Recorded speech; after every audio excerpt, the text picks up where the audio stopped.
12-ാമത്തെ വയസ്സിൽ അവൻ തൻ്റെ വീട് വിട്ടിറങ്ങുകയാണ്, തൻ്റെ ഡ്രീമിനെ ചേസ് ചെയ്യാനും അതോടൊപ്പം തന്നെ തൻ്റെ കുടുംബത്തിലെ ദാരിദ്ര്യം അകറ്റാനും.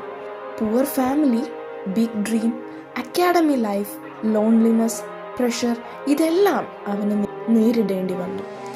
അങ്ങനെയിരിക്കെ വീണ്ടും അവൻ്റെ ജീവിതത്തിൽ പ്രതിസന്ധികൾ വരുന്നു.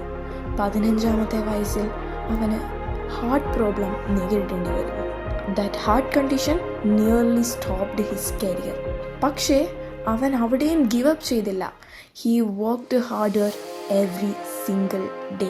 Today one of the greatest footballer ever. അതെ, അത് മറ്റാരുമല്ല, നമ്മളുടെ സ്വന്തം ക്രിസ്ത്യാനോ റൊണാൾഡോയാണ്. ക്രിസ്ത്യാനോ റൊണാൾഡോ നമുക്ക് നൽകുന്ന ഒരു മെസ്സേജ് ഉണ്ട്. നമ്മുടെ ഡ്രീം വലുതാണെങ്കിൽ pain is also part of it, struggle is also part of it, but don't quit, your story is still being written.